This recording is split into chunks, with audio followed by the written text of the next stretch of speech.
Since about 2016, South Korea's political class has been beset. Wait, I don't understand. Why are they disillusioned if more prosperity and a higher GDP per capita would yield the bounties of liberal democracy?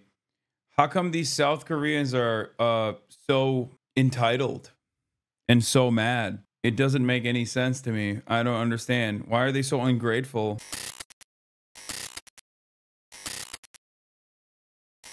What was it? Why South Korea is so bad or something? Is often presented by Western media as a sort of democratic ideal. It's been one of the fastest growing economies. Yeah, South Korea is broken was the name of the Gatsu video. Yeah, democratic ideal, all right. Yeah, it is. It is. It is a democratic ideal. New Jeans got told 2 weeks ago by the government that K-pop idols are not workers. The owner of Hybe, who New Jeans was signed to, was also besties with President Yoon. Yeah. Technically, it is a democratic ideal. It is a fantastic achievement as a liberal democracy to get to this point. The problem is, one must ask the question, why China doesn't get the same level of coverage by America? Like Chinese living conditions and Chinese living standards. Also, you know, there's some issues there still. But in comparison to where China was, I don't know, 20, 30 years ago, not only is their economy more prosperous, but also the living standards have dramatically improved. You can't say the same about South Korea. South Korea's GDP has exploded, but the average living conditions have not gotten tremendously better. Some issues, generous. No, there's always going to be issues, bro. There's issues in America. What do you mean?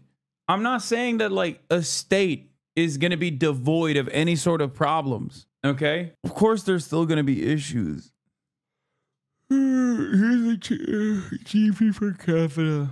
In history, with the GDP per capita today higher than many countries in Europe, and it became the envy of the democratic world during the pandemic, when its rapid and effective testing system allowed it to escape the first wave without restrictive. By the way, once again, Korean restrictions were seen as good.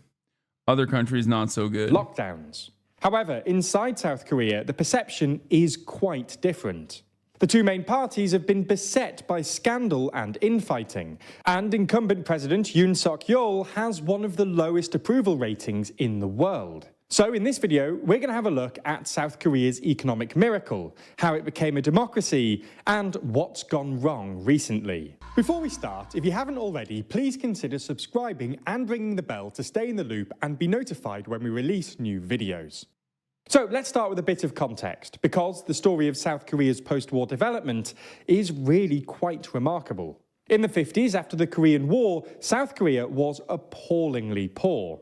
The war had devastated its economy. All right, bro, chill. He's just owning him pretty hard. It was disgusting. It was horrifying to live in. Appallingly poor. Jesus, Lord mercy, dude. And GDP per capita was about $1,000, making it the poorest country in the region. South Korea had a brief flirtation with democracy in 1960, but in 1961, the government was overthrown by a military coup led by General Park Chung-hee. Park was undeniably a bit of an autocrat, imprisoning dissenters while banning everything from certain types of clothing to certain types of music. But he wasn't necessarily anti-democratic. Instead, he argued that democracy only really worked with a functioning economy. And, well, to be fair to him, Park was undeniably good at managing South Korea's economy. In part inspired by Germany's impressive post-war growth, known as the Miracle on the Rhine, Park set up a manufacturing and export-led economic system, where heavy industries like petrochemicals, steel and shipbuilding were actively supported by the government. In part because South Korea's super cheap labour costs kept South Korean exports competitive, the South Korean economy started to grow at about 7% a year in the early 60s. Park also began repairing relations with Japan, culminating in a normalization treaty in 19... It's just crazy because, like, you even brought up Germany post-war economy, and it's, like, insane to me not to bring up America in any of these conversations. Like, I feel like if you do not mention American involvement in this, you are basically leaving out a ginormous chunk of how this development occurred, why it occurred the way it did, and what was in favor of the larger party's interests. Very odd. It's very odd to approach history like this. Anyway.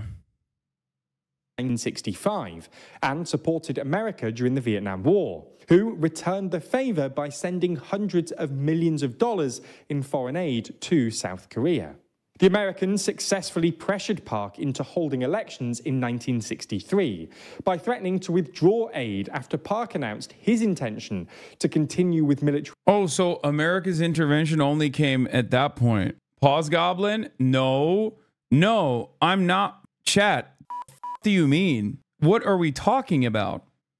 The partitioning of Korea is also an American invention, like America and the USSR, but certainly an American invention. This is not me refusing to unpause the video. Not mentioning America's involvement up to that point, and to only mention America's involvement as like a tit for tat because of South Korea's voluntary aid in the also unjustifiable occupation, invasion, and death and destruction, genocide of Vietnamese population. That's when America got involved. That's just lying by omission.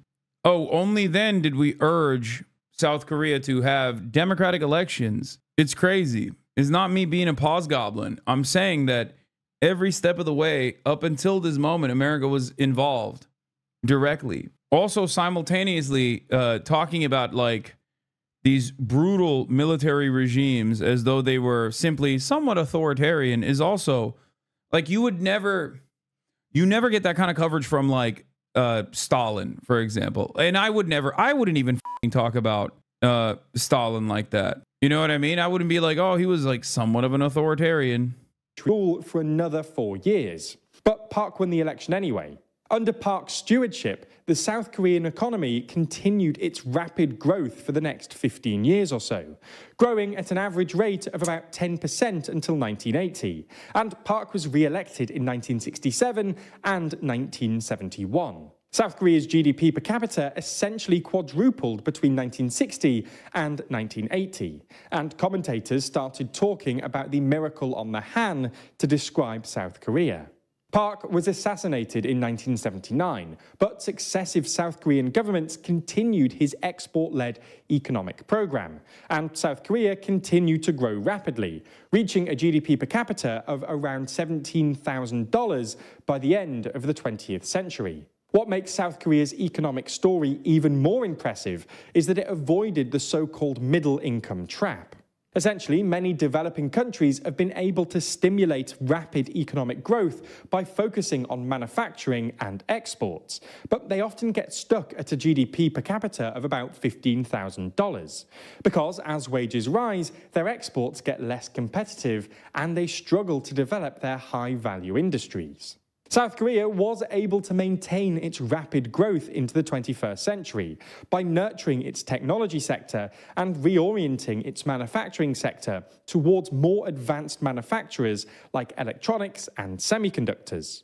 Today, South Korea has a GDP per capita of nearly $34,000, making it one of the wealthiest countries not just in the region, but in the world. For context, that's higher than Spain and Italy, and only a bit lower than France. As Park predicted, economic development eventually paved the way for democracy, and South Korea became what we might describe as a proper democracy in 1988, after massive pro-democracy protests forced the government to move away from the de facto one-party system. A new two-party system quickly emerged, dominated by the Liberal Democratic Party of Korea, or DPK, and the Conservative People Power Party, or PPP. While this new system worked for a while, in the past few years, ordinary South Koreans have become increasingly disillusioned with both parties. Since about 2016, South Korea's political class has been beset. Wait, I don't understand. Why are they disillusioned if more prosperity and a higher GDP per capita would yield the bounties of liberal democracy? How come these South Koreans are so entitled and so mad? It doesn't make any sense to me. I don't understand. Why are they so ungrateful? Also, the idea that like the military dictatorship, like of South Korea, was bountiful and allowed South Korea to prosper so they could like magically get democracy after reaching a certain point is, you know, kind of ridiculous. Whether run by military dictatorship or run by a theoretical democracy, South Korean industry was, you know, it's still dominated by the same groups of people, the same families. Stream of controversy related to their overly friendly links to South Korea's corporate dynasties. There was some hope that last year's election of the PPP's Yoon Suk-yeol, a former prosecutor general, would mark a turning point, but this hasn't happened. Yoon has been a divisive president, picking fights with not just the opposition, but also with factions within his own party.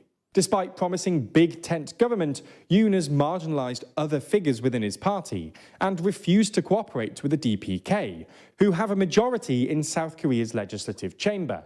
The opposition have blocked Yoon's proposed labour and education reforms, and Yoon has responded by vetoing basically any big bill that the opposition gets through the legislature. The two sides have also clashed over Yoon's pro-America foreign policy, which critics claim is escalating geopolitical tensions and sacrificing South Korea's interests. The two parties now spend most of the time fighting each other. Earlier this year, Yoon began investigations into corruption allegations surrounding the DPK's leader and his connections to a scandal-ridden development project and illegal cash remittances to North Korea.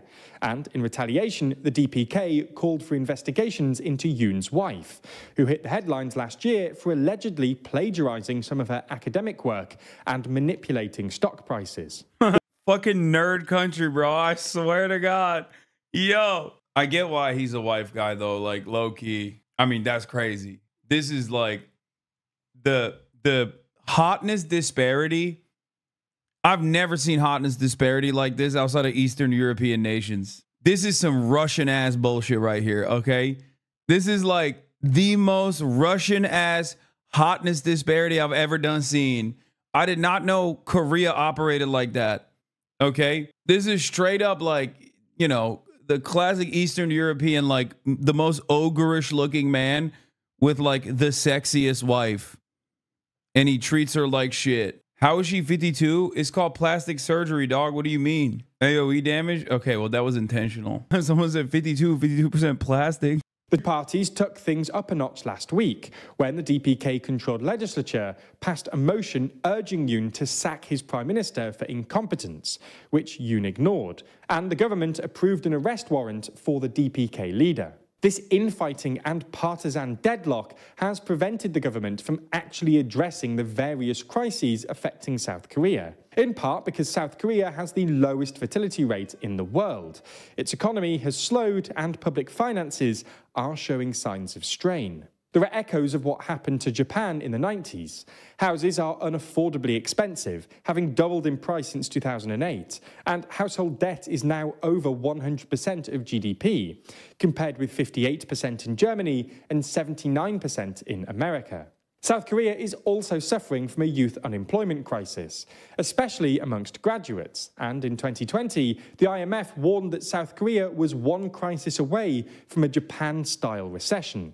Unsurprisingly, South Koreans aren't happy. Yoon has one of the lowest approval ratings in the world, and both the government and opposition have approval ratings below 35%. Unfortunately for South Koreans, this partisan deadlock shows no sign of abating, and ordinary voters are becoming increasingly apathetic towards their democracy and its two-party duopoly. Across the developed world, many establishment parties are struggling to deal with the economic challenges. But in South Korea, the problem is particularly acute because voters don't really have any alternatives. Things are expected to change with a story like this, so make sure you stay on top of it.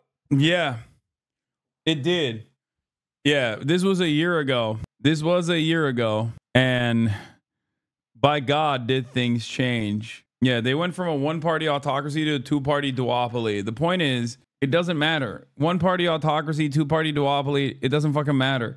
As long as the people's wishes are being addressed, the people's material conditions are being improved, then it's fine. They don't give a shit and they're happy. Except this right here is why they should be happy. One of your favorite songs, American Pie.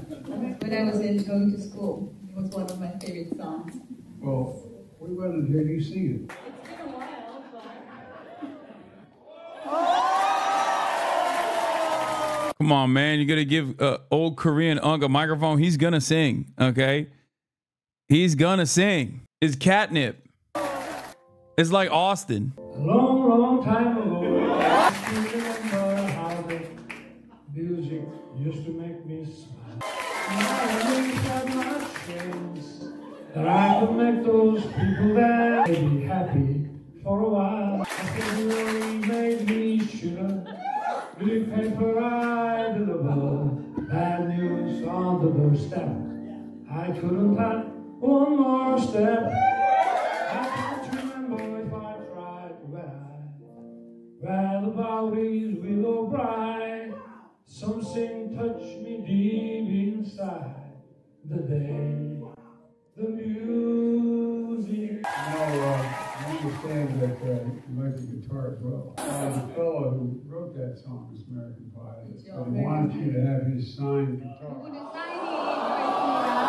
The next state dinner. This is pretty funny. The whole internet loves President Yoon, a lovely Korean politician that sings American Pie. 5 seconds later, we regret to inform you that President Yoon has abolished the Ministry of Women's Rights. 1 year later, we regret to inform you Yoon has declared martial law and ended democracy in South Korea. Look at this lady, the one that wrestled the... Yeah, I already covered this. The lady that wrestled the gun. It's crazy. She's one of the Democrat Party members that... was like, shame on you. Civilians stopping a military vehicle. Oh, that's sick. They stopped armored vehicles.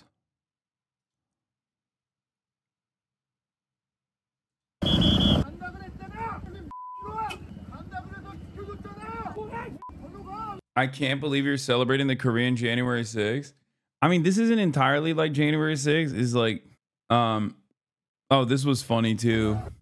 When the soldiers were coming up to the parliament building, one of the guys just redirects him.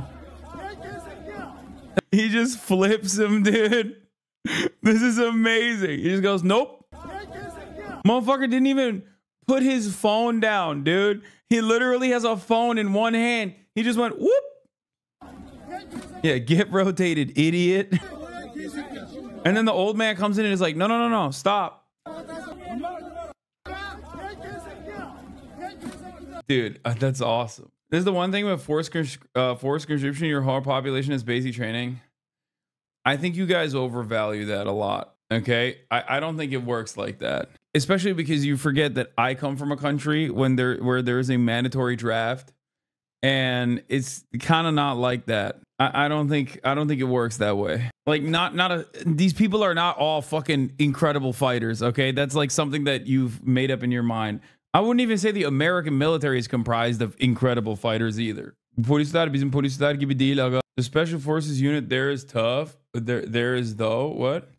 Well, the Special Forces unit was like clearly much more understanding of dealing with civilians than like the average American cop is. That's for sure. Okay, so apparently there's a tradition of a small island off the coast of Germany where men hunt down and beat the women on the island. I'm not memeing. I'm not joking. Serious as cancer. What the actual fuck? Yeah, I don't care about this, dude. That sounds crazy, but I'm not going to look at that right now. Saw you on some dumb page on Instagram today. Siktir git lan. Siktir git lan amına kodum. What the fuck? Bro, this is from 4 days ago. It's got like it's a Turkish meme account. Ajans Geyikleri, which is about like agency memes basically. Cuma günü son dakika gelen acil işlere dönüş yapıyorum. Küfürlü. They're saying this has swear words in it. When someone reaches out last minute on a Friday with like emergency work. Representative Kim Min-suk, a member of the opposition party's Supreme Council, who briefly speaks in English to the foreign media.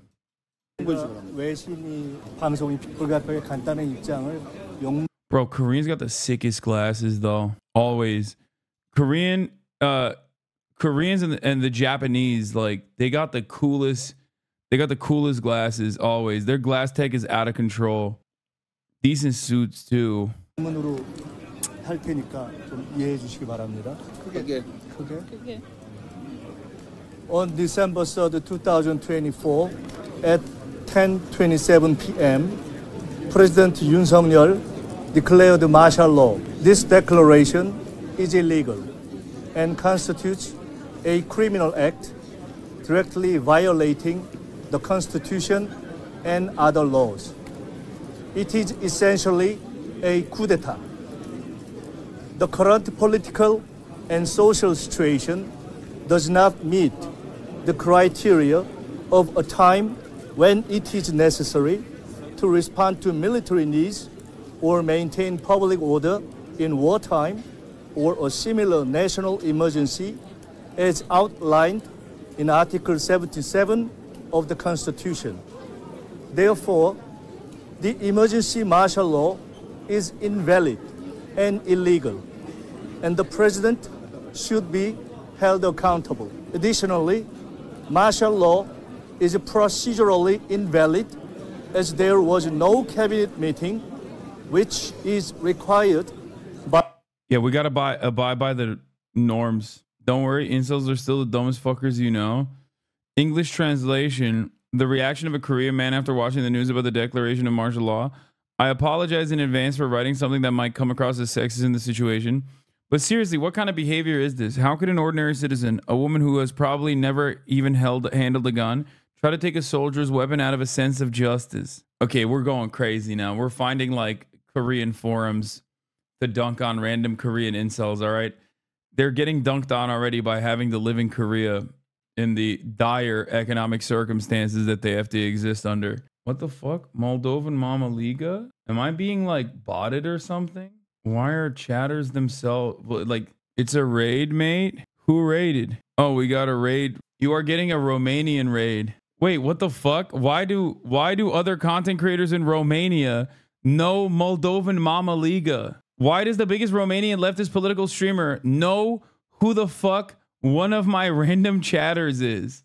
That is insane. What the fuck? Oh my God, does Moldovan Mama Liga have a lot of fucking pull outside of this community? Does he have motion? He's not even, or he hasn't even been around for a while. Or are you guys unfamiliar that this is not just like, are you just talking about the actual food, the Mama Liga food, and not necessarily our Moldovan Mama Liga?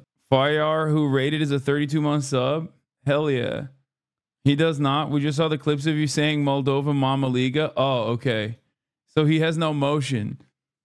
It's just his username is funny. It freaked me out for a second. I thought like people just know him outside of this community. What is going on, dude? If Moldovan Mama Liga only knew that he has done so much PR for Moldova. He has done so much PR for Moldova in this community and just across the board. He has no idea though. Why you gotta cook him like that? I love cooking him because Moldovan Mama Liga for years and years has been a Hasan is a Russian asset. He has claimed that I'm a Russian asset for like far before Russia invaded Ukraine. Okay. And in spite of the fact that he has maintained the position that I am a Russian asset, he has steadily supported this community and myself, which is crazy. I love Moldova Mama Liga. It's sad that he left the country.